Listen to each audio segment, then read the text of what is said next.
Itu ya makanya saya ngelarang teman-teman itu di daerah. Dulu itu kalau sidang, Mas. Sidang terdakwa itu pakainya pakai baju, dikasih baju koko, sidang itu pakai petis, pokoknya marah, Mas. Maka saya marah, Mas. Sekarang nggak lagi.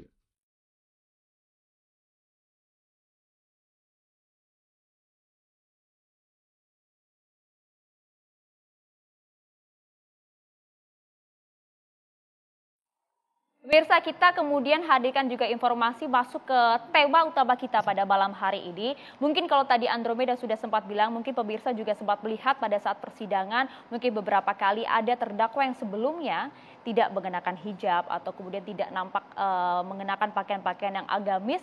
Pada saat digelar persidangan kemudian berubah total mendadak secara alim. pakaian. Jadi mendadak alim. Nah, ini yang kemudian menuai pro dan juga kontra dari pernyataan seorang jaksa agung yang juga sempat dilarang mengenakan atribut agama pada saat persidangan. Cukup sopan saja. Cuplikannya ada itu di YouTube-nya Deddy Corbuzier, coba kita simak bersama ketika Jaksa Agung ST Burhanuddin.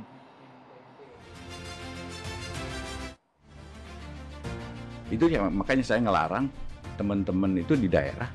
Dulu itu kalau sidang, Mas. Sidang terdakwa itu pakainya pakai baju, dikasih baju koko, sidang itu pakai petis, pokoknya marah, Mas. Saya marah, Mas. Sekarang nggak lagi. Kami sendiri sebagai jurnalis yang kadang hadir di ruang persidangan juga bingung, Pak. Ini kok tiba-tiba berubah drastis. Kemarin mungkin tidak mengenakan apapun atribut yang menutup wajah, tiba-tiba ya bisa dikatakan menutup semua wajah mukanya seperti itu ya, Maria. Kita tentu juga sempat lihat kejadian ini beberapa kali di sejumlah persidangan. Nah, tapi dari pernyataan tersebut pemirsa, ada juga yang kemudian kontra dengan pernyataan jadi Jaksa Agung ini. Ada beberapa, tidak hanya dari kalangan anggota DPR saja, tapi sejumlah pakar juga mengatakan hal yang sama. Ini paling tidak Komisi 3 DPR bakal rapatkan polemik larangan atribut keagamaan di persidangan. Ini dari DPR, Andro. Serius, kalau sudah DPR turun tangan, artinya akan memanggil Jaksa Agung dalam waktu dekat. Kita tunggu nanti perkembangan seperti apa. Dari Majelis Ulama Indonesia juga menyatakan pakaian itu penutup aurat sekaligus adalah identitas bahkan hiasan bagi seseorang. Maka pakaian itu biasanya menunjukkan identitas diri. Karenanya simbol pakaian agama jangan dipakai oleh terpidana. Jadi memang di masyarakat ada yang setuju, ada juga yang tidak, dengan masing-masing alasannya juga cukup kuat. Nah, kalau ini pemirsa, ini adalah pernyataan dari pakar hukum pidana Abdul Fikar Hajar yang kemudian menyatakan Jaksa Agung kurang kerjaan katanya urus pakaian terdakwa di sidang ini. Abdul Fikar yang menyatakan, ya bukan kita ya. Nanti kita minta klarifikasi langsung dari pakar hukum pidana Abdul Fikar Hajar. Langsung kita masuk ke tema, Maria. Kita sudah mengundang sejumlah narasumber dengan statementnya masing-masing. Kita ingin tahu sudut pandang lebih jelas mengenai terdakwa dilarang mendadak agamis. Apakah setuju dengan yang dikatakan oleh Jaksa Agung? Nah, kita perkenalkan terlebih dahulu ada Muhammad Khairul Anam, Komisioner Komnas HAM RI. Selamat malam. Assalamualaikum. Selamat malam. Assalamualaikum. Waalaikumsalam. Ada juga Bang Egy Sujada, Ketum Tim Pembela Ulama dan juga Aktivitas. Waalaikumsalam warahmatullahi wabarakatuh. Kami juga mengundang politikus Partai Nasdem, Ibu Irma Suryani Caniago. Selamat malam Ibu Irma. Assalamualaikum. Selamat malam. Assalamualaikum warahmatullahi wabarakatuh. Waalaikumsalam. Kemudian praktisi hukum Bang Rasman Arif Nasution. Selamat malam. Selamat malam. Assalamualaikum warahmatullahi wabarakatuh. Waalaikumsalam. Kami juga mengundang melalui Zoom. Sampai sejauh ini tadi sih sudah berkenan untuk hadir dari Ketua Komisi Kejaksaan RI. Tapi kami terus coba untuk menghubungi Bapak Barita Simanjuntak. Yang sekarang sudah tersambung adalah pakar hukum pidana, Bapak Abdul Fikar Hajar. Selamat malam. Selamat malam, Andromeda dan Mbak Maria. Ya. Sebelum ke Anda, Pak Abdul Fikar, kita coba ingin ke Pak Anam terlebih dahulu. Pak, mungkin dari Komnas HAM kemarin sempat kita mendengar respon dari apa yang disampaikan oleh Jaksa Agung. Memang menurut Anda, apakah hal ini kurang tepat? Ya, sebelum menjawab kurang tepat atau tepat, sebenarnya ada dua perspektif. Perspektif pertama adalah kita harus melindungi independensi dari peradilan, dari pengaruh apapun. Kalau saya bilang kemarin apapun itu termasuk misalnya media, baik media konvensional maupun media sosial, untuk mempengaruhi bagaimana proses peradilan itu digiring sesuai dengan opininya, itu nggak boleh. Bahkan dalam beberapa instrumen hak asasi manusia itu soal menjaga independensi itu ketat sekali. Termasuk karena fenomena media kenceng, itu dikasih atensi sendiri. Nah, itu yang pertama. Nah, sehingga dengan perspektif ini kita jadi bertanya, apakah orang yang memakai atribut apapun, termasuk atribut agama dalam persidangan, khususnya terdakwa, itu mempengaruhi independensi peradilan ataukah tidak. Nah, bagi kami dalam catatan kami sebenarnya nggak mempengaruhi apapun. Nah, yang dibutuhkan itu misalnya kalau kejaksaan misalnya, ya tindakan kerja yang profesional, bagaimana membuktikan semua narasi tuntutannya misalnya atau dakwaannya. Jadi ini nggak ada hubungannya. Yang berikutnya adalah perspektif berikutnya yang paling penting dalam proses peradilan, ini sesuai dengan juga KUHAP kita, sopan santun. Nah, batasannya kesopanan itulah yang menjadi alat ukur apa yang kita pakai. Nah, dalam konteks ini sederhana sebenarnya. Yang kesopanan artinya begini, semua orang diberi kebebasan untuk mengekspresikan dirinya dalam proses persidangan. Batasannya apa? Ya sopan santun itu. Nah, apakah dia menggunakan atribut keagamaan, menggunakan atribut adat atau atribut apapun sebenarnya nggak apa-apa, asalkan memang sopan dan santun. Nah itu dua batasan itu yang menurut kami penting. Nah kami belum mendapatkan penjelasan secara komprehensif ya, gamblang begitu, apa dibalik argumentasi pelarangan ini. Kalau orang ada yang menyatakan ini mendadak alim seperti itu, bisa sangat mempengaruhi persepsi di ruang persidangan, baik itu publik maupun bahkan mungkin majelis hakim. Saya kira kalau kita cek ya, banyak terdakwa yang mau pakai pakaian agama maupun yang pakai pakaian batik kayak saya gini, prosesnya berjalan dengan baik gitu ya. Beberapa kalau memang terbukti salah ya tetap salah. Beberapa yang terbukti memang diringankan tetap diringankan. Jadi nggak ada hubungannya dengan atribut itu. Dan harusnya memang tidak boleh berdasarkan prasangka sebenarnya. Oh ini mendadak alim. Nah kalau memang orangnya misalnya nih mohon maaf misalkan saya nih berbuat jahat terus diadili. Ya karena saya dulu misalnya di pesantren akhirnya ketemulah sama yai saya ditegur dan sebagainya, terus saya memang bertobat mengekspresikan penyesalan saya pakai atribut keagamaan saya, masa dilarang? Atau kalau saya agama yang lain pakai rosario misalnya, masa dilarang? Gitu. Inti yang paling penting adalah apakah proses peradilan itu terpengaruh ataukah tidak, di situ yang paling penting. Jadi kalau ada riset misalnya mengatakan memang ada pengaruhnya macam-macam, boleh kita pakai. Tapi fakta yang terjadi adalah nggak demikian.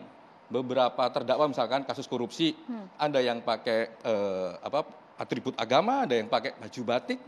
Ya putusan pengadilan kalau salah tetap salah, kalau ada yang diringankan diringankan, kalau yang diberatkan diberatkan. Jadi saya melihatnya tidak terpengaruh oleh atribut itu, sehingga pelarangan ini menurut kami memang kurang tepat. Gitu.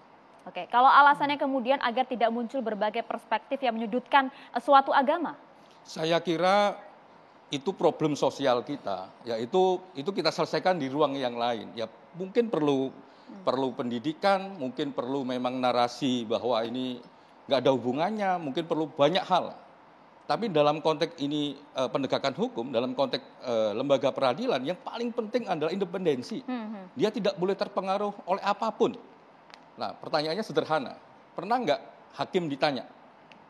Pernah nggak yang paling penting kan hakim yang memutuskan perkara. Pernah nggak dia ditanya kalau ada orang pakai atribut agama itu mempengaruhi dia ataukah tidak? Saya kira tidak.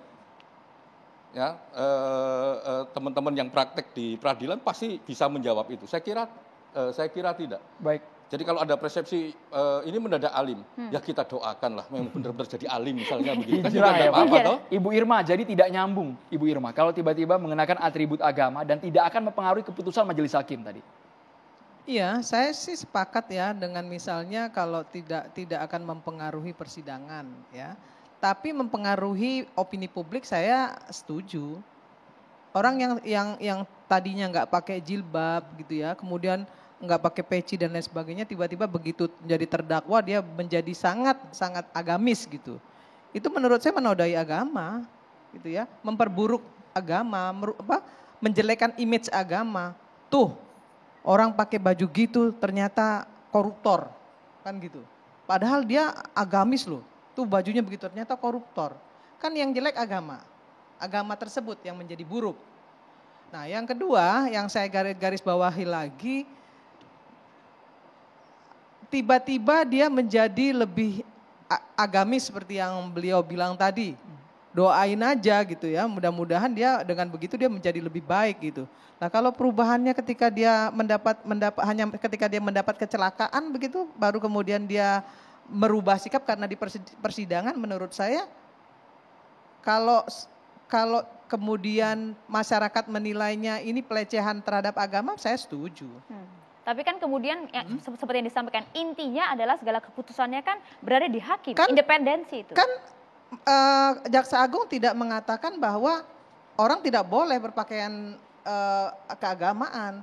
Yang tiba-tiba berubah menjadi alim, yang tiba-tiba mohon maaf sekali ya, dari orang yang kita tahu moralnya, mohon maaf sekali, moralnya yang kita tahu brengsek, tiba-tiba masuk ke ruang sidang dengan pakaian keagamaan. Kan itu menodai agama kalau menurut saya. Tapi kan itu hak seorang terdakwa, Tahu. Ibu Irma.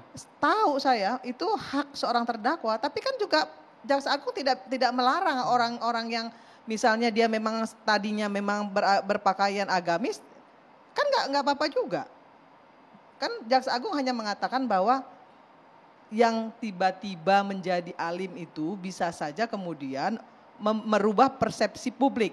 Hari ini kan kita sama-sama tahu lah ya, dikit-dikit fobia, Islamofobia, dikit-dikit tidak bela Islam. Kan begitu yang terjadi. Tidak bela, memusuhi Islam, orang Islam memusuhi Islam, kan itu yang terjadi. Maka kemudian Jaksa Agung mungkin ingin meminimais, ya, ingin meminimais persepsi itu. Sehingga tidak memperburuk agama apapun, bukan cuma Islam, agama apapun seperti yang beliau bilang tadi, yang memakai rosario, memakai apa. Saya kira itu penting untuk kita berikan diskursus kepada masyarakat juga. Karena masyarakat kita sekarang ini itu terpecah belah yang tentang agama ini luar biasa gitu. Ya, tapi kan larangannya sudah didistribusikan ke berbagai kejaksaan di daerah. Ya, artinya ada pelarangan. Apa urusannya kalau yang dimaksud oleh beliau itu adalah yang tadinya tidak pakai atribut keagamaan tiba-tiba. Kan nggak ada salahnya juga. Tapi yang paling berpengaruh kan menurut... tetap tidak ada, seperti yang beliau bilang tadi, tetap tidak ada juga potensi untuk merubah keputusan dari hakim. Terus yang mau kita ributin apa? Kalau itu Kenapa yang Ibu Irma disampaikan, begitu khawatir adanya pengaruh dari opini publik yang nanti bisa berkembang kalau jauh di luar saya proses pribadi persidangan? menilai itu melecehkan agama. Seorang yang tiba-tiba yang koruptor besar gitu ya, atau orang yang melecehkan melakukan pelecehan seksual tiba-tiba berpakaian agamis gitu, menurut saya melecehkan agama. Oke. Nggak pantas. Jadi poin melecehkan pakai agama aja itu batik, ya Bu pakai Irma? aja batik sebagaimana biasanya dia pakai. Kenapa harus dia menggunakan atribut agama yang kemudian memperburuk agama itu sendiri? Oke, Bang Egy, apakah Anda juga sepakat dengan apa yang disampaikan oleh Bu Irma bahwa ini melecehkan agama sehingga aturan ini memang harus ditegakkan? Tahan dulu ya Bang Egy ya, kita jeda terlebih dahulu pemirsa, catatan demokrasi akan kembali untuk Anda sesaat lagi.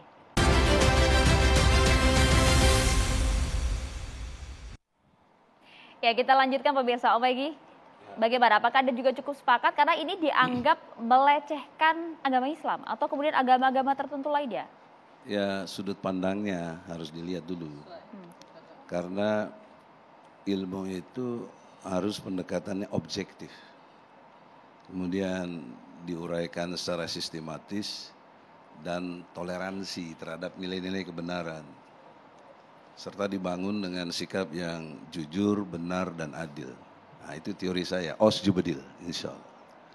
Dalam perspektif itulah, tadi saya katakan kepada Bung Andromeda, bisa setuju, bisa tidak.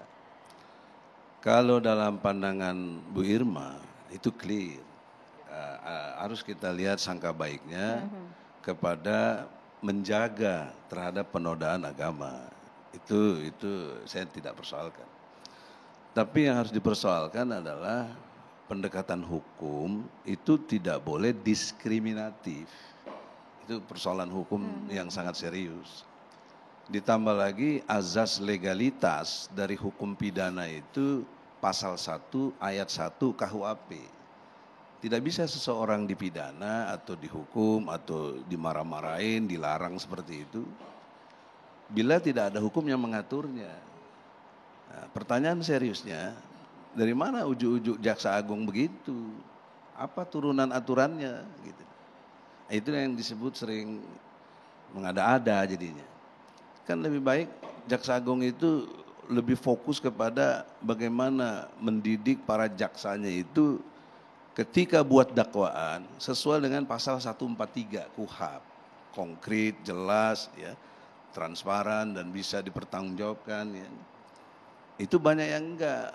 Nah, ketika kita adakan eksepsi, pasti ditolak juga sama hakim. Itu harusnya ada pendidikan serius untuk itu menurut saya. Karena hal-hal yang begini kalau boleh dibilang tidak penting, apa urusan begini gitu. Sebentar Bang, ini butuh penegasan. Artinya atribut keagamaan dalam proses persidangan itu tidak urgent sama sekali? Tidak urgent untuk apa itu? Tapi kata Ibu Irma tadi melecehkan agama, itu Bang kan Egy. satu persepsi. Kita sangka baik, dia begitu. Kalau saya enggak, karena saya juga belain Bapak Jenderal Napoleon Bonaparte itu, lawannya si Muhammad Kece, namanya Muhammad, tapi agamanya bukan Islam. Disumpahnya waktu sidang bukan Islam. Terus pakai peci, itu kan juga lebih menghina lagi. Tapi kok boleh, jaksa, kan tuh tahanan jaksa. Makanya solusinya kalau mau kita diskusi yang elegan, Jaksa Agung buat aja aturan seperti KPK, ada baju seragam tahanan, pakai pakaian kuning gitu loh. Nah ini pakaian tahanan jaksa, kan itu satu solusi juga. Kenapa harus didiskriminatifkan demikian? Kalau seperti Pak Khairul Anam mengatakan tobat, nah, saya juga tidak sependapat ya dalam perspektif tobat tiba-tiba itu istilahnya. Nah yang perlu dilihat Mbak Aya sama Mas Andromeda itu adalah kenapa orang itu berubah. Nah saya melihat di beberapa video itu ada yang paksa berubah, dipakein peci gitu loh. Dipakein baju koko. Yang maksa siapa? Kuasa hukumnya, JPU atau siapa? Ya kita lihatlah, kalau kita lebut oknum nanti tidak bagus gitu. Tapi Anda lihatlah video-video itu ada. Bahkan ekstrim terjadi di Bali. Agamanya bukan Islam, dia membunuh dengan sadis, dipakein baju Islam. Nah mungkin berdasarkan alasan-alasan ini Bang Egy. Egy. Itulah.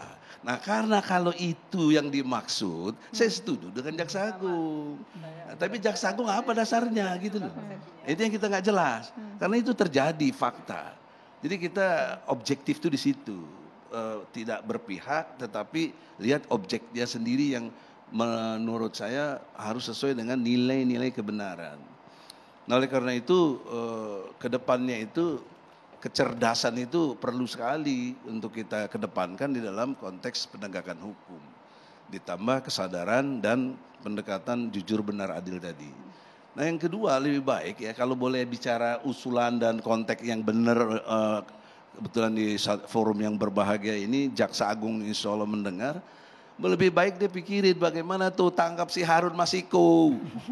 Itu nggak ketangkap-tangkap sampai sekarang. Bagaimana koordinasi dengan KPK, sinergi, ya. Kemudian korupsi yang COVID-19 itu, Kementerian Sosial itu sampai 3 triliun. Kenapa itu presidennya nggak diperiksa? Kan kamu mungkin korupsi sendirian. Tapi artinya sebenarnya menurut Anda itu Jaksa lebih Agung penting ini daripada kemudian ngurusin peci ini. Aduh, saya kira tidak signifikan. Ini ada satu skenario yang harus kita cermati. Ada Islamofobianya itu yang ingin diciptakan, gitu loh Mbak. Antum bagus bela begitu, anti kalau perempuan. Itu tapi di balik desain ini saya mengerti politik dalam konteks ini ada Islamofobia yang ingin dikondisionalkan begitu loh. Itu catatan penting. Kalau menurut saya jangan catatan demokrasi, catatan kebenaran gitu. Ya. Jadi dalam perspektif ini tidak bermaksud saya mau membongkar apapun, tapi mari kita objektif betul dalam perspektif mengelola negara ini. Jangan amatiran, jangan nggak jelas, jangan nggak punya aturan yang acak hadut kayak begini. Baik, Bang Rasman, apakah Anda melihat tidak akan ada bias hakim ketika atribut keagamaan dibawa ke ruang persidangan? Begini, dari perspektif pikiran saya sebagai seorang lawyer dan sudah sering beracara di pengadilan, secara jujur saya jawab Pak Khairul dengan Bang Egy. Bang Egy kan senior saya, tapi boleh dong berbeda pendapat ya. Bahwa menurut saya itu sangat berpengaruh kepada majelis hakim. Karena ingat, nanti ketika memberikan atau membacakan amar putusan, itu hakim pertama menilai dengan keyakinan. Yang kedua, dari sikap seorang terdakwa. Ingat ya, yang dikomentari oleh Jaksa Agung itu adalah terdakwa. Ya, bukan tersangka. Terdakwa kalimatnya tadi. Kenapa? Karena memang jaksa ini yang hari-hari berurusan dengan persidangan. Dia yang mengetahui kasus dari orang yang dia dampingi, yang dia tuntut sebagai penuntut negara. Nah karena itu maka menurut saya memang sangat tidak tepat. Saya kasih ilustrasi. Kalau orang yang sedang mabuk-mabukan di pinggir jalan, lalu kemudian dia naik sepeda motor, biasanya dia ketabrak, meninggal atau sadar. Biasanya sadar dan dia tahu, oh ternyata saya mabuk. Begitu ya. Nah yang kedua, kalau dia seorang, katakan baru-baru ini, dia pelaku pelecehan seksual. Tindakannya itu kan super biadab. Lalu kemudian dia masuk dengan menggunakan peci, seolah-olah orang yang paling alim, seketika dia berubah. Saya curiga ini ada apa gitu. Jadi yang disampaikan oleh Pak Jaksa Agung itu lebih kepada conditional objektif di proses persidangan. Karena sesungguhnya saya yang sudah pernah juga melihat situasi yang ada di dalam rutan.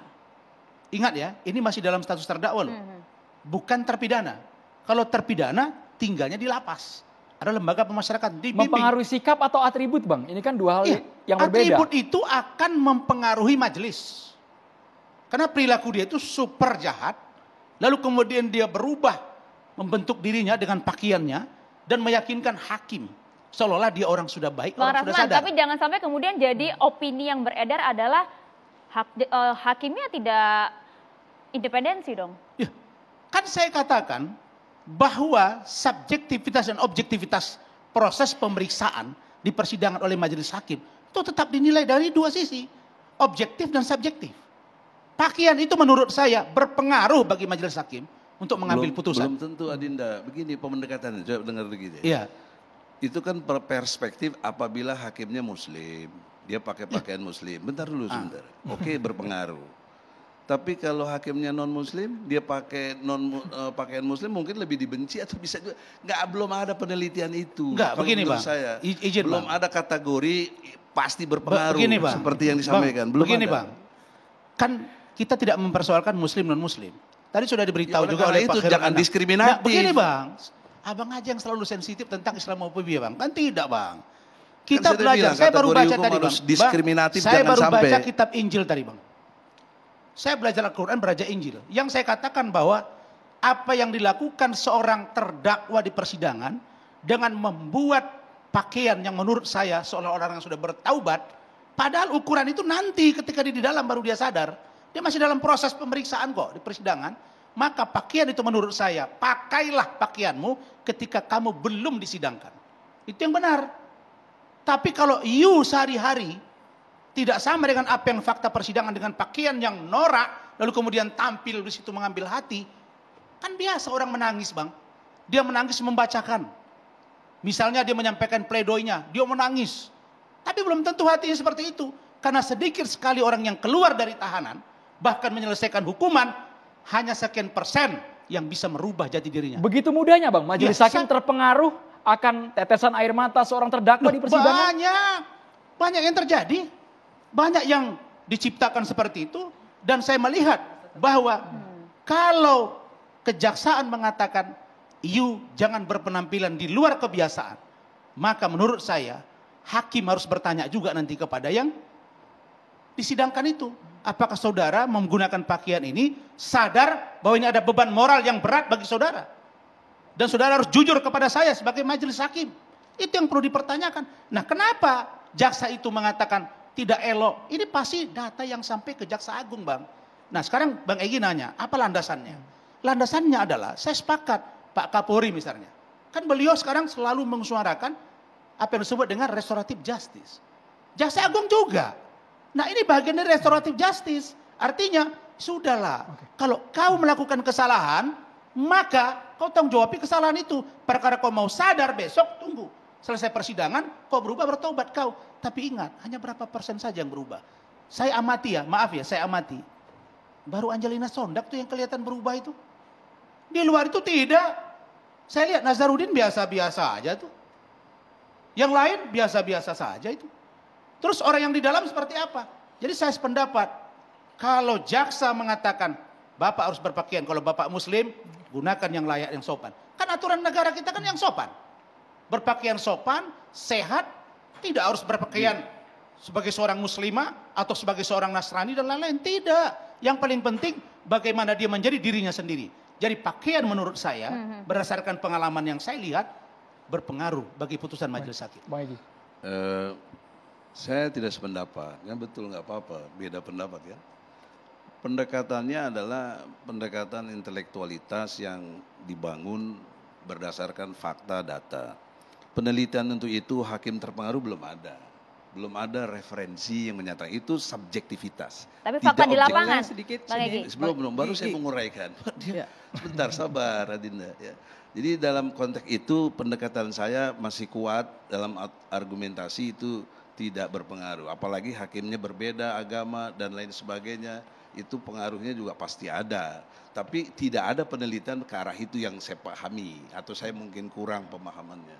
Yang kedua, dalam pendekatan restorasi justice tadi, beda wilayah Kapolri dengan Jaksa Agung itu beda.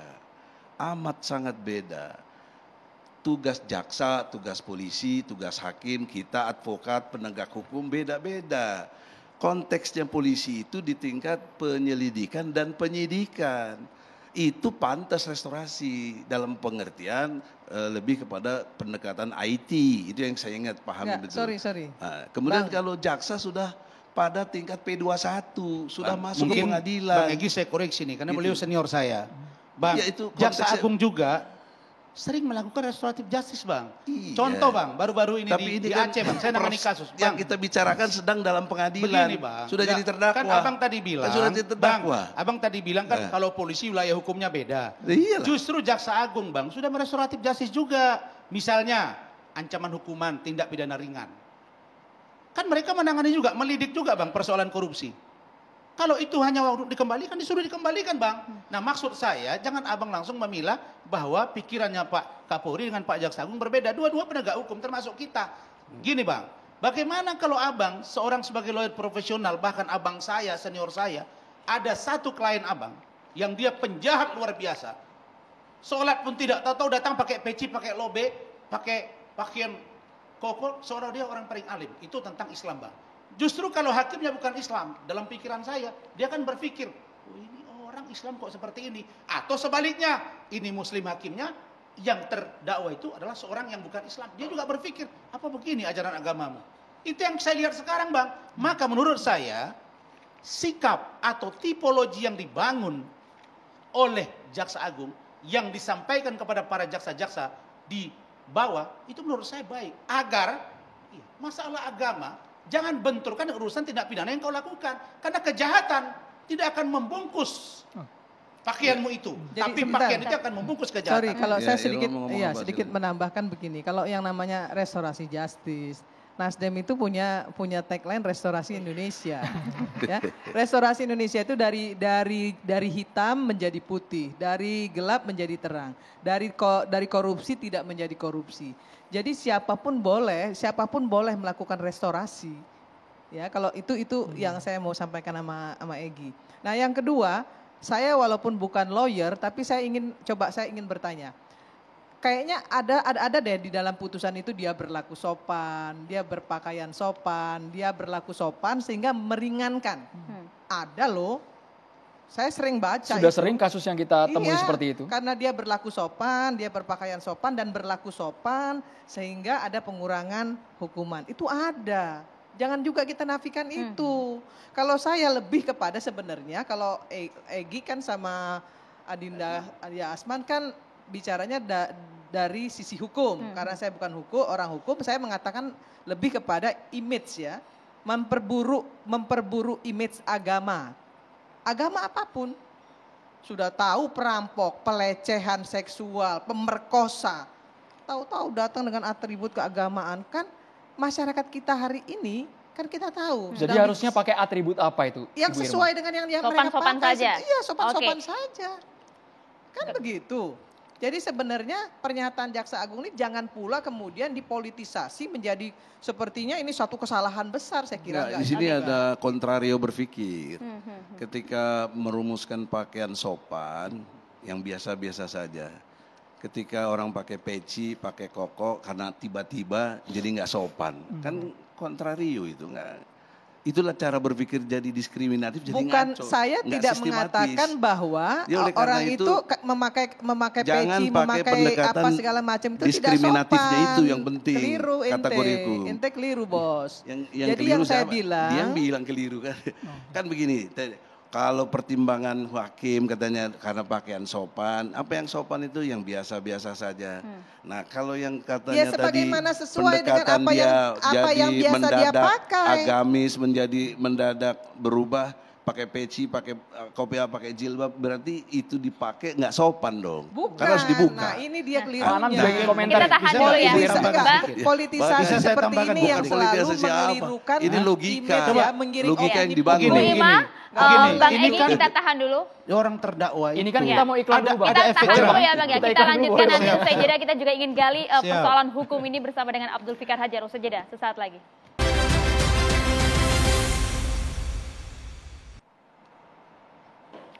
Ya, kita lanjutkan pemirsa. Saat ini kita setelah terhubung bersama dengan Abdul Fikar Hajar, pakar hukum pidana. Kita sapa terlebih dahulu. Assalamualaikum, selamat malam. Waalaikumsalam. Selamat malam. Andromeda dan Maria. Ya, Pak Abdul Fikar, tadi kita telah dengar ya Pak pandangan dari Bang Egy, dari Bang Rasman juga. Kami ingin juga dengar perspektif Anda mengenai hal ini seperti apa? Gini, yang pertama, ya, karena kita bicara soal pakaian terdakwa, maka harus kita lihat hukum apa yang mengatur. Pasti itu yang mengatur adalah hukum acara pidana. Ya.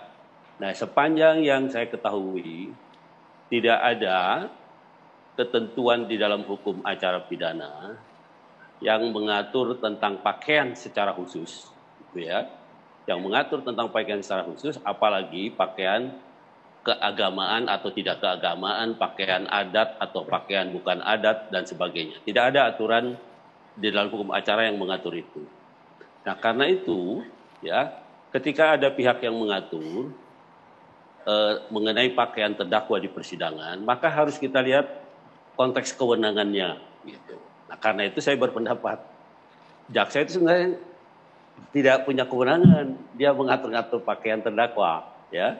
Karena ketika tampil di sidang, yang mengatur seorang terdakwa itu sopan atau tidak sopan berpakaian sopan atau tidak sopan, itu adalah majelis hakim. Gitu. Nah, karena itu, kalau ukuran sopan atau tidak sopan di pengadilan, yang mengatur adalah hakim. Gitu. Kalau dia tidak sopan, hakim akan bilang, suruh keluar itu, suruh ganti dulu pakaiannya.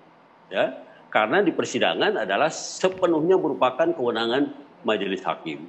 Nah, karena itu yang saya bilang di dalam beberapa kesempatan saya bilang Pak Jaksa Agung itu nggak ada kerjaan ngurusin pakaian terdakwa, karena terdakwa itu yang mengawasi pakaiannya sopan atau tidak sopan adalah majelis hakim. Karena dia yang akan menilai apakah seorang itu bersalah atau tidak bersalah. Pak Abdul Fikar Hajar. Ya. Kalau yang digunakan adalah aturan Mahkamah Agung nomor 5 tahun 2020 tentang protokol persidangan, bahkan pasal 4 angka 14 itu disebutkan bahwa pakaian terdakwa harus sopan di ruangan persidangan. Ya, artinya itu dasar hukum bagi hakim untuk mengatur pakaian terdakwa di persidangan. Itu dasar hukumnya. Artinya memang hakim punya kewenangan sepenuhnya. Artinya lagi bukan jaksa yang mengatur, gitu loh maksud saya. Ya. Nah, itu yang harus dicatat itu, gitu, yang harus diingat oleh semua pihak, gitu.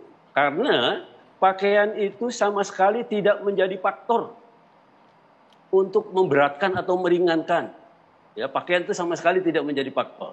Yang menjadi faktor dihukum atau tidak dihukum, bersalah atau tidak bersalah, dilepaskan atau dibebaskan. Itu adalah alat bukti. Apa itu alat bukti? Keterangan saksi, keterangan ahli, alat bukti surat, keterangan tersangka, dan sebagainya. Tapi bagaimana jika kemudian dikhawatirkan bisa mempengaruhi pendapat hakim? Nah, itu yang menurut saya harus dilihat konteksnya. Begini, hakim itu saya kira, apalagi yang di Jakarta ya, Jakarta itu rata-rata hakim sudah 20 tahun lebih. Karena sebelumnya dia dilempar ke daerah. Ya, 20 tahun di daerah baru bisa masuk Jakarta. Biasanya seperti itu kalau hakim. Nah, karena itu dia sudah ngerti. Ya. Nah, hakimlah yang mengukur kesopanan itu. Gitu. Ya. Hakimlah yang punya kewenangan penuh. Gitu. Apakah terdakwa itu berpakaian sopan atau tidak sopan. Gitu. Nah, itu yang harus menjadi catatan itu. Nah, karena itu hakim tidak boleh terpengaruh. Dan pasti dia ngerti, hakim di Jakarta itu rasional semua.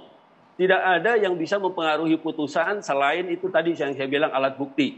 Saksi, ahli, bukti surat, keterangan terdakwa dan ya. Kalau menurut Bapak tidak penting, kenapa pernyataan dari Jaksa Agung sampai terlontar, Pak? Urusan pakaian juga menjadi fokusnya. Nah, itu pertanyaannya mestinya ke Jaksa Agung. Makanya saya bilang Jaksa Agung itu seperti nggak ada kerjaan ngurusin pakaian terdakwa. Itu padahal itu urusannya majelis hakim sebenarnya untuk menyatakan itu sopan atau tidak sopan, gitu loh. Nah, karena itu kalau tadi disebut ada putusan Mahkamah Agung, itu artinya sudah ada aturannya. Aturan tentang kesopanan di peradilan itu sudah ada, gitu. Dan itulah dasar hukum hakim untuk menentukan seorang itu sopan atau tidak sopan. Nah, indikator bahwa seorang itu tidak sopan, memakai pakaian yang tidak pantas, ya dia disuruh pulang oleh hakim. Sidangnya nggak jadi, atau sidangnya nanti diulang sebelum dia mau pakai pakaian sopan. Nah, itu indikatornya, gitu.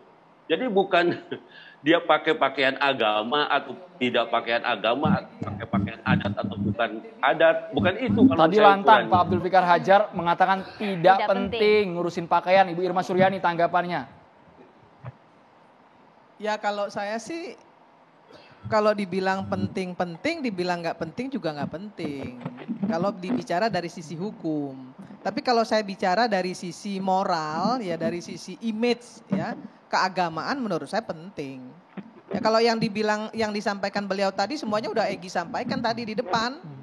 Bahkan lebih konkret lagi apa yang disampaikan Egy daripada beliau kalau menurut saya. Jadi beliau hanya mengulangi sedikit, Egy mengupas seluruhnya tadi. Halo ya Gi, top kan? Udah itu tapi aja. urusan moral sosial ini seberapa besar dampaknya? Penting kemudian untuk dipertimbangkan hingga ke meja persidangan. Begini, saya kan tadi udah bilang, saya ini bukan ahli hukum. Tapi saya sering membaca putusan bahwa ya, saya nggak tahu nanti Egy juga bisa nyampaikan argumentasinya. Ada putusan yang mengatakan misalnya dia berpakaian sopan, berperilaku sopan, sehingga ada pengurangan hukuman. Konteksnya di situ aja. Kalau yang lain-lain saya nggak terlalu peduli lah ya. Tapi dengan tiba-tiba seolah-olah menjadi tobat gitu, ya menurut saya itu yang harus menjadi perhatian publik juga. Karena publik juga punya image gitu ya. Akhirnya nanti mohon maaf sekali. Dalam situasi hari ini ada kadron, ada kampret, ada segala macam.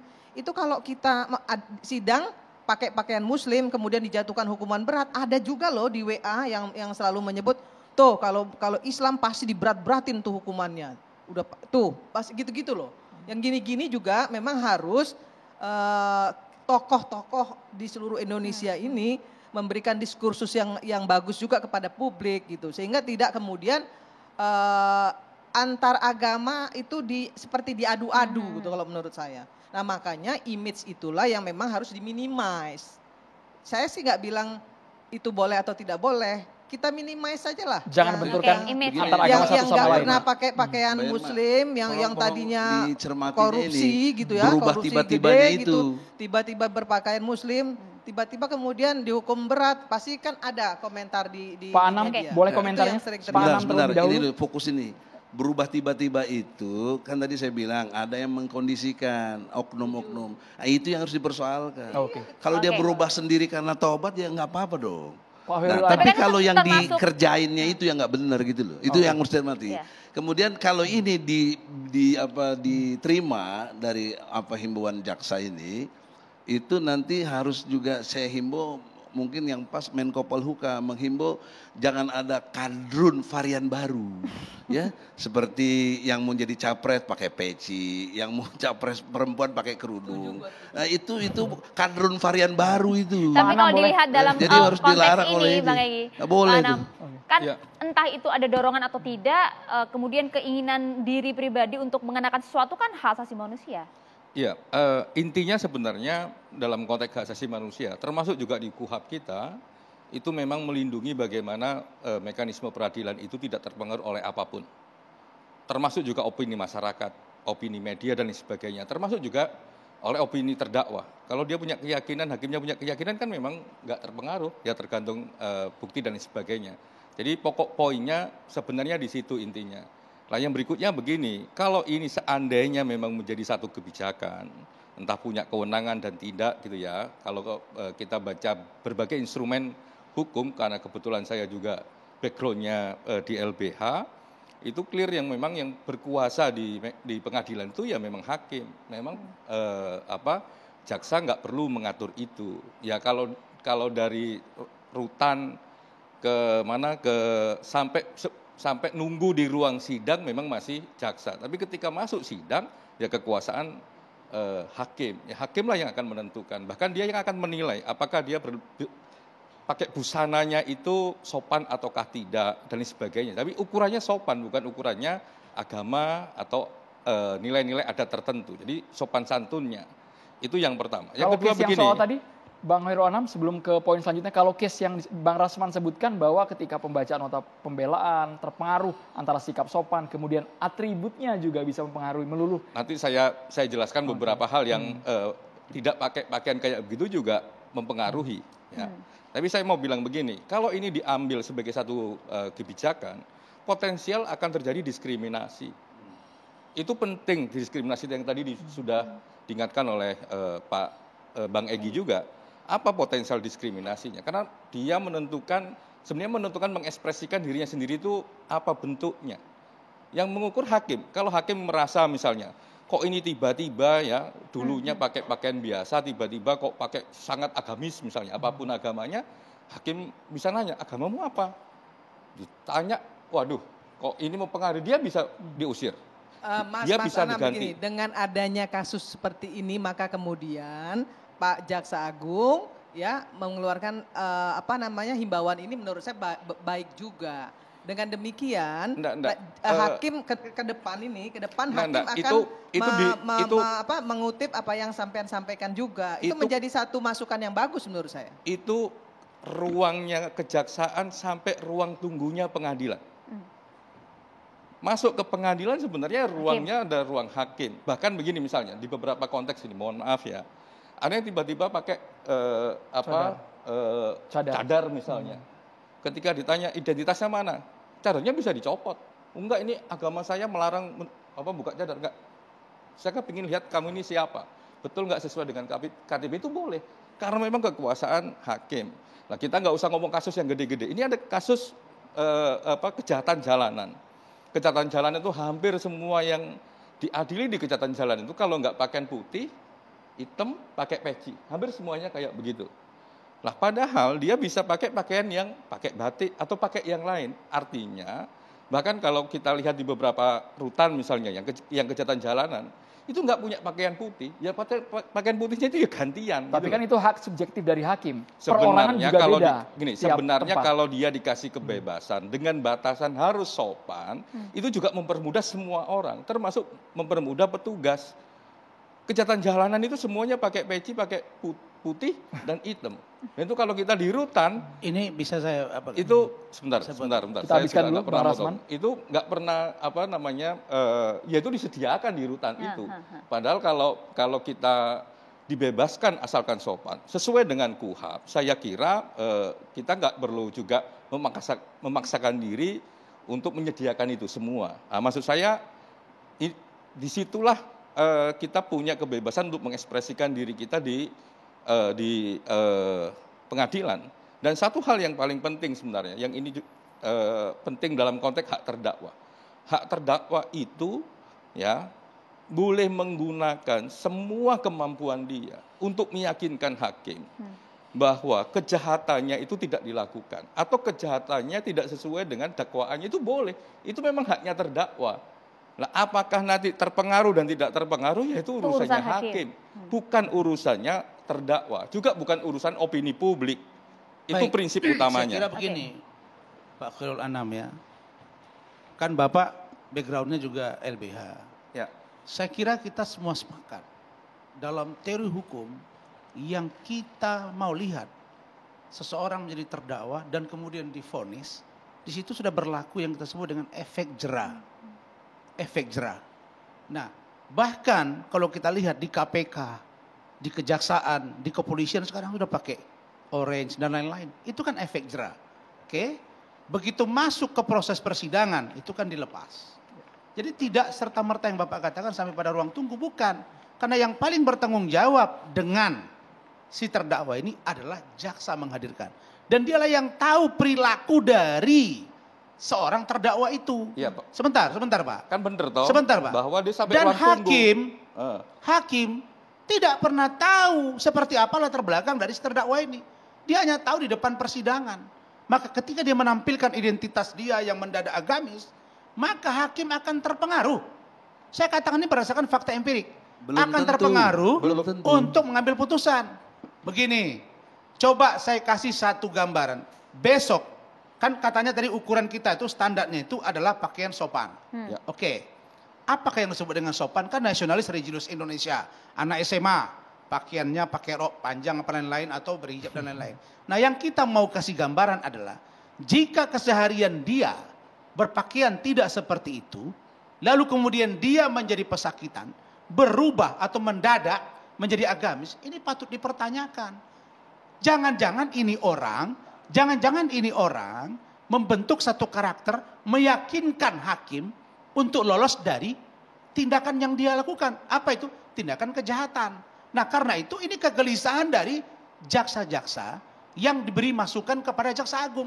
Maka Jaksa Agung mengatakan, kalau you melakukan kejahatan, jangan bawa simbol agama. Ini saja maksudnya. Apakah Islam, apakah Kristen, apakah Hindu, apakah Buddha. Jadi kalau Bapak bicara tentang universalitas, kita sepakat untuk itu Pak. Bahwa itu hak dari seorang terdakwa. Bahkan ada hak yang diatur di KUHP. Cuma kalau dia mengelabui hakim dan mengelabui orang-orang yang melihat dia, itu memalukan Pak. Saya kira nggak ada satu riset yang secara objektif. Kenapa tidak ada riset Pak? Bisa kita kan, nggak kasus Pak Khairul Anam. Sebentar. Ini contoh konkret aja. Ini contoh konkret. Pak Heri Heriawan ya, yang mau melakukan pemerkosaan macam-macam. Dia pakai peci dan sebagainya. Bahkan dia juga bilang bahwa saya ini juga ustadz, gitu. Apakah hakim terpengaruh? Enggak. Tetap dia dihukum berat. Terpengaruh, wong dia udah tahu kok dia memang ustadz, dia pakai pakaian itu ya wajar-wajar aja. Gini. Cari contoh tuh yang lebih bagus, yang lebih tepat. Kalau hakim tahu dan tidak tahu. Jangan bicara asal ham, kita membela orang seperti itu. Bapak Ibu boleh kita contohnya diberikan sesaat lagi, kita harus jeda dulu. Catatan demokrasi pemirsa.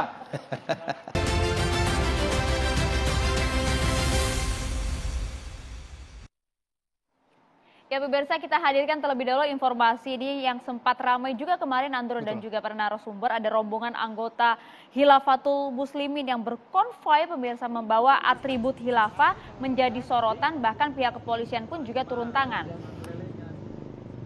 Ya, ini adalah video amatir yang kemudian memperlihatkan ada tulisan bahkan di kendaraan para anggota yang berkonvoi ini. Kita baca ada sambut kebangkitan khilafah Islamiyah, bahkan juga turut membagikan berbagai selebaran begitu ya kepada masyarakat sekitar. Mereka dianggap mengkampanyekan tegaknya sistem khilafah sebagai solusi umat yang dilakukan oleh kelompok Hilafatul Muslimin. Bahkan dari Badan Nasional Penanggulangan Terorisme juga sudah berkomentar dan telah menggolongkan Hilafatul Muslimin sebagai kelompok radikal sama halnya dengan Hizbut Tahrir Indonesia. Ini pernyataan dari Direktur Pencegahan BNPT Brigjen R. Ahmad Nur Wahid yang menjelaskan pernyataan itu berdasarkan kampanye kelompok Hilafatul Muslimin yang menyuarakan kebangkitan sistem khilafah. Sangat disayangkan, video ini bahkan viral terlebih dahulu di media sosial, Maria ya. Iya, dan sudah ada kemudian pihak kepolisian juga turun tangan di sana ya. Kita lanjutkan kembali pemirsa. Pak Anam tadi ingin berkomentar, silakan. Iya, jadi semua pembicaraan kita itu intinya sebenarnya memang melindungi untuk peradilan yang independen. Nah, ya harus sesuai dengan kewenangannya. Saya kira kewenangannya adalah kewenangan di hakim, bukan di kejaksaan. Jadi memang aturannya Mahkamah Agung. Jadi kalau kejaksaan ngatur terdakwa yang duduk di meja terdakwa diperiksa oleh hakim, diatur oleh jaksa, menurut saya itu juga tidak punya kewenangan. Sekali lagi kalau ini diterapkan, potensial terjadi diskriminasi. Nah, saya kira ini nggak patut lah untuk dilanjutkan sebagai satu kebijakan yang diambil oleh kejaksaan. Bahwa ada problem serius di masyarakat soal persepsi dan sebagainya, yaitu PR kita bersama, gitu ya. Itu PR kita bersama. Artinya yang ingin kami tegaskan, yang paling penting adalah, ayo kita menjaga independensi dari majelis hakim. Kalau memang ada misalnya, oh ini nanti terdakwanya mempengaruhi dan sebagainya, ada nggak keluh kesah dari hakim? Kalau ada keluh kesah dari hakim, saya yakin akan keluar perma, ya, aturan dari Mahkamah Agung. Sampai detik ini tidak ada, karena itu memang otoritasnya Mahkamah Agung. Dan kita sudah pas sebagai satu aturan hukum yang mensyaratkan berperilaku sopan santun. Misalnya kebiasaannya, misalnya, ini mohon maaf, misalnya yang kalau di masyarakat tidak sopan misalnya, terus maju ke pengadilan, masa dia pakai pakaian seperti biasanya nggak sopan misalnya, yang nggak sama majelis hakim pasti harus dipakai pakaian yang sopan. Kalau nggak sopan ya diusir. Misalnya kayak begitu. Jadi otoritasnya di sana dan tidak mengikuti opini publik manapun. Tidak semudah itu otoritas hakim diganggu-gugat, digoyahkan. Sampai detik ini saya masih percaya majelis hakim kita memiliki otoritas untuk itu. Ada contohnya mungkin Bang Saya Rasman? kaget juga ini kalau Pak Khairul Anam ini bicara teoritis terus gitu loh. Kan saya sudah cerita, kan LBH juga. Masa sih nggak bisa lihat fakta di lapangan? Ini kan fakta empirik yang saya ceritakan ini. Ini data, bos. Kalau begitu saya minta tolong Bapak sebagai komisioner Komnas HAM bisa melakukan investigasi atau melakukan riset. Yang saya katakan begini, bukankah kita tahu salah satu yang akan membuat seseorang untuk tidak melakukan perbuatan berulang adalah mengambil efek jerah. Maka ketika orang keluar dari KPK dikasih rompi orange, sebentar Pak. Nah itu maksudnya apa? Supaya mempertontonkan kepada publik, ini pelaku, dugaan ya, presumption of innocence, ini tersangka, oke? Lalu kemudian diserahkan ke jaksa, pindah jaksa bawa ke peradilan. Maka jaksa juga lihat, oh ini orang, kan dia lihat, oh ini orang yang disangkakan ini, nanti yang akan didakwakan seperti ini. Ya kan dia melihat nih perilaku ini. Ini menurut saya gambaran situasi lapangan yang sampai ke Jaksa Agung. Dan Jaksa Agung bicara tentang kewenangannya. Kewenangan dia itu apa? Untuk supaya pelaku-pelaku kejahatan ini jangan menjual simbol agama untuk kepentingan diri dia. Dan itu akan memukul. Katakan yang seiman dengan dia. Karena azas kita kepantasan dan kepatutan. Jadi sebentar Pak. Lalu kemudian, kalau misalnya, ini saya kaget juga nih Bang Egy, Muhammad Kece. Namanya Muhammad Kece. Ternyata dia bukan muslim Bang. Sementara dia berkopiah begitu. Orang akan identikan itu dengan muslim. Nah justru itu penghinaan. Nah menurut saya orang-orang seperti ini bukan malah diringan, diperberat. Karena dia merusak citra agama yang lain yang selalu dikonotasikan dengan kopiah. Pak Anam. Ini pertimbangannya Sampai loh. situ dulu Bang Rasman, sampai Jadi situ begini, boleh. sederhana saja. Kalau kita kepingin mengajarkan kepada publik bahwa kejahatan itu adalah kejahatan, ya boleh Jaksa Agung menggunakan rompi bahwa seseorang itu terdakwa, apapun pakaiannya, mau pakai pakaian agama, apapun agamanya, pakai adat juga nggak apa-apa, tapi sampai rutan keluar sebelum masuk duduk di pemeriksaan. Kan itu aturannya. Ketika di pemeriksaan hakim, ya kekuasaan hakim, jaksa nggak bisa atur, gitu loh.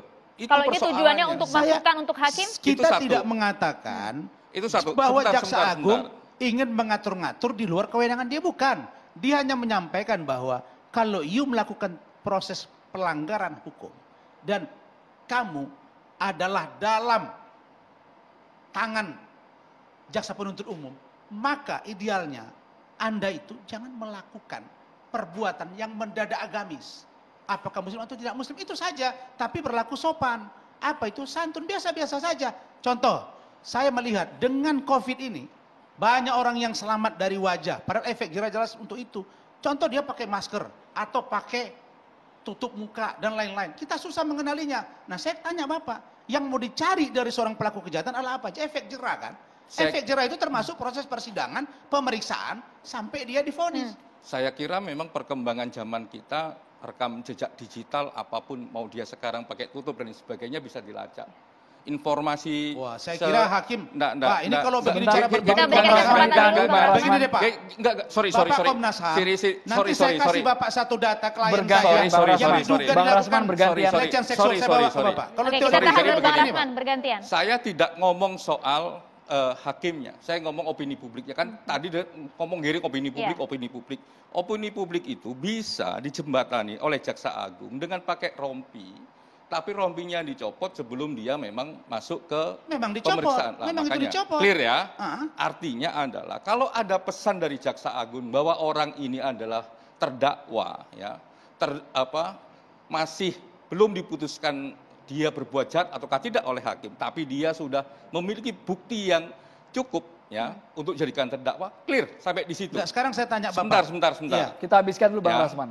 Sampai detik ini tidak ada satu riset apapun, ya, dan tidak ada statement apapun dari Mahkamah Agung sebagai satu sumber utama yang mengatakan bahwa hakim terpengaruh oleh semua orang yang dengan ekspresi pakaiannya. Yang ada adalah di beberapa kasus hakim memang menegur terdakwa karena pakaiannya tidak sopan atau karena perilakunya tidak sopan. Itu intinya. Bukan seperti itu. Sekarang itu situasinya beda. Situasi kita ini sedang berbeda. Indonesia sedang tidak baik-baik saja soal agama. Makanya, Anda juga harus tahu itu. Kemudian kalau hal-hal seperti itu ingin diminimize, menurut saya so fine lah, nggak ada masalah kok. Makanya, jadi kita nggak usah bicara soal terlalu jauh. Kalau saya setuju Jaksa sama Agung Egy tidak membawa kasus ini ke permukaan, ini nggak jadi polemik. Ini kan persoalannya. Ini persis seperti yang dikatakan. Sebentar. Pak Khairul, saya khawatir nanti Komnas HAM hanya bicara Nggak usah khawatir. Sudah lumayan banyak. Bang Rasman, Pak Anam, kita berikan kesempatan dulu untuk Pak Abdul Fikar juga ingin berkomentar. Sebentar aja.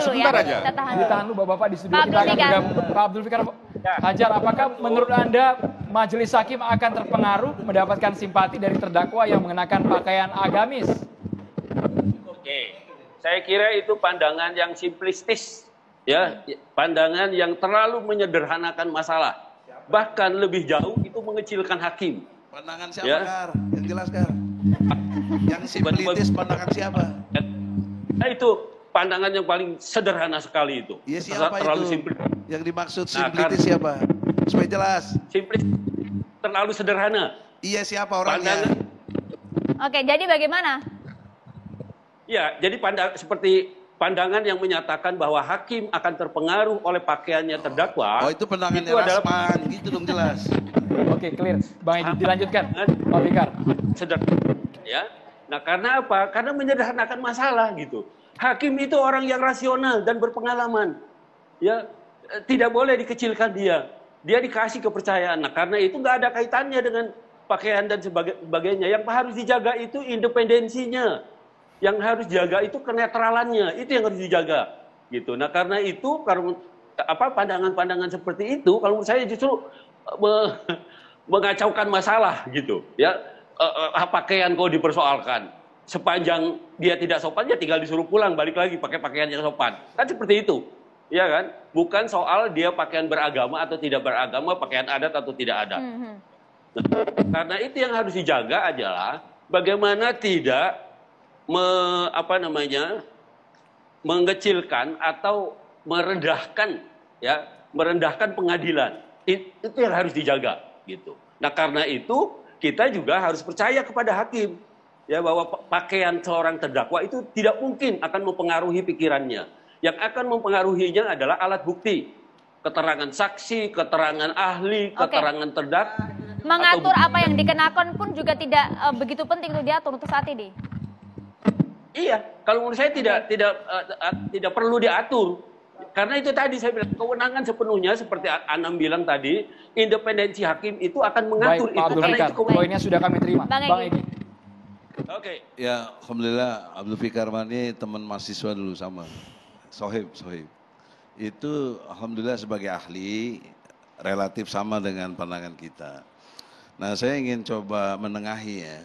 Saya sayang sama Dinda Rasman, ini Muhammad juga kan, teman juga aktivis. Perspektifnya begini, apa yang disebut Rasman itu sifatnya kasuistis. Tidak bisa membangun populasi dalam konteks contoh. Dunia ilmiah itu, populasi itu harus mewakili dari yang sampel yang disampaikan. Tidak bisa kasuistis. Harus berlaku agregat namanya. Nah, itu intelektual, susah neranginnya nanti. Waktunya nggak cukup. Tapi poin pentingnya gini, kasuistis itu ada gitu. Tapi tidak bisa dijadikan aturan karena itu kasuistis. Konteks mengkelabui, siapa yang tahu mengkelabui? Dari mana kita tahu dikelabui? Kalau nggak diberitahu. Nah, jadi nggak bisa menjadi ukuran intelektual untuk dijadikan standar ukuran. Maka oleh karena itu, saya sering berbeda pendapat dengan Mbak Irma, hari ini agak sependapat. Satu frekuensi. Kecerdasannya udah mulai muncul nih. Yaitu dalam hal-hal yang sifatnya akan menista agama, itu baru kita setuju. Jangan itu. Dampaknya terhadap agama. Begitu. Tapi kalau enggak, apa enggak lihat kenapa orang berubah tiba-tiba itu, apa kalian enggak curiga kok dia berubah tiba-tiba? Nah, lihat di video-video, itu ada oknum yang pakein peci, yang gantiin baju, yang di Bali dikasih pakai pakaian agama Islam, padahal bukan agamanya Islam. Itu harus dicurigai. Jadi artinya kalau misalnya kenapa jadi alasannya bikin aturan terdakwa gitu loh maksud mau. Betul Bang ya? Egy. Kasuistisnya di situ. Bang Egy, kalau alasannya adalah konteksnya agar kemudian tidak berdampak kepada agama tertentu, setuju? Iya setuju loh, karena itu kan saya harus setuju kalau Islam diganggu saya marah pasti. Oke, gitu kita aja. jeda terlebih dahulu Bapak Ibu sekalian. Catatan Demokrasi akan kembali untuk Anda saat lagi. Ya pemirsa, sudah hadir bersama kami ada Kiai Haji Subarno Syafi'i. Assalamualaikum Pak Kiai. Assalamualaikum warahmatullahi wabarakatuh. Bismillah walhamdulillah wal khairu wasyarru bimasyiatillah summa salatu wassalamu ala rasulillah Sayyidina Muhammad bin Abdillah wa ala alihi washabihi wa man tabi'ahu huda ila yaumil qiyamah amma ba'd. Para pemirsa catatan Demokrasi di mana Anda berada, wabil khusus kepada para narasumber dan juga kepada seluruh anak bangsa yang ada di Indonesia. Hari ini perdebatan kita memang cukup panjang dan cukup aneh. Akhir belakangan ini memang atribut menjadi bagian warna kehidupan manusia yang selalu menjadi sorotan. Memang pakaian inilah gambaran kehidupan manusia. Tapi juga kita jangan terkecoh dengan gambar yang dibuat oleh manusia. Tidak semuanya gambar baik itu akan menjadi baik. Dan tidak semuanya rupa yang buruk itu adalah akan menjadi buruk. Karena itu dalam hadis baginda Rasul Nabi kita Muhammad SAW. Innallaha la yanzuru ila samikum wala ila suwarikum walaki yanzuru ila qulubikum wa a'malikum. Sungguhnya Allah tidak akan melihat nanti kepada potongan dan model seseorang. Yang Allah lihat nanti adalah hati dan perbuatan kita. Terkadang memang betul tadi apa yang dikatakan oleh Bapak Komisaris kita dari Komnas HAM.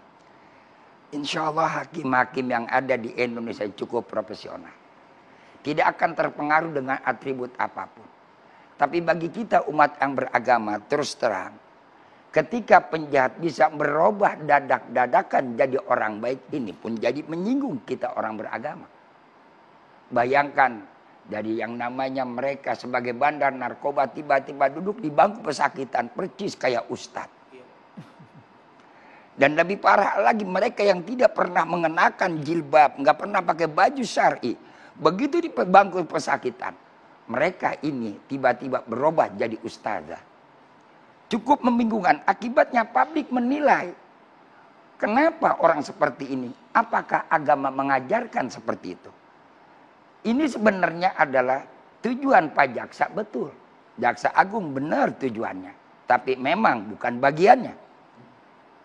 Betul tujuan Pak Jaksa Agung. Walaupun itu bukan bagiannya. Kalau yang bicara Mahkamah Agung barangkali pas.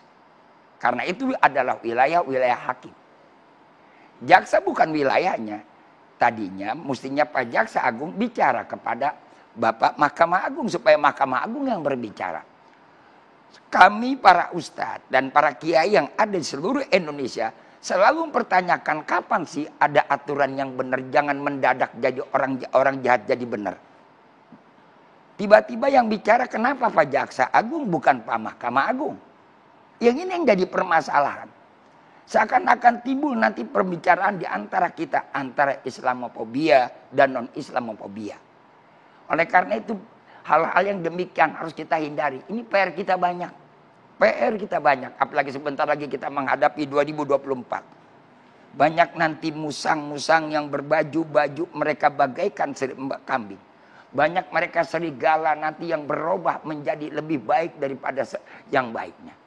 Maka itu saya katakan demikian. Marilah kita membuat aturan yang jujur.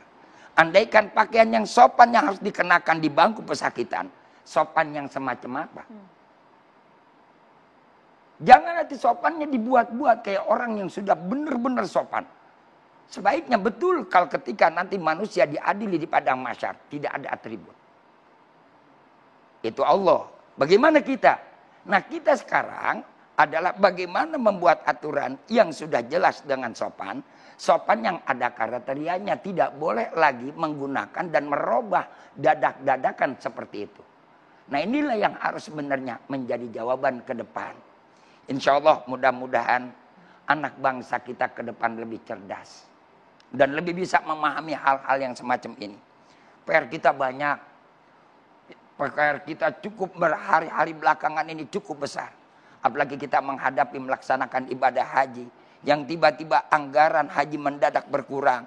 Lalu kita hadapi bagaimana perubahan hukum global yang semakin hebat. Maka ketika itulah kita harus baca ke depan. Jangan hal yang semacam ini. Tinggal menempatkan saja. Insya Allah mudah-mudahan ini menjadi nilai yang positif buat kita semua.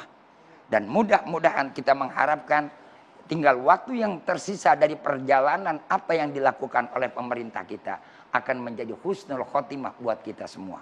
Wallahul muwaffiq ila aqwamit thoriq usikum wa nafsi bi taqwallah faqad fazal muttaqun. Assalamualaikum warahmatullahi wabarakatuh. Waalaikumsalam warahmatullahi wabarakatuh. Terima kasih banyak Kiai Sumarno Sawe. Sesungguhnya kami juga menghadirkan ingin mengundang sekali pihak Komisi Kejaksaan, tapi sampai dengan penghujung acara tidak direspons sama sekali. Terima kasih banyak Pak Khairul Anam, Bang Egy Sujana. Ya tadi juga terima kasih telah bergabung sama kami, ada Pak Abdul Fikar Hajar, Bu Irma, Bang Rasman, terima kasih banyak. Pemirsa, kita akan berjumpa lagi di Catatan Demokrasi minggu depan. Saya Maria Segaf. Dan saya Andromeda Mercury. Selamat malam, sampai jumpa.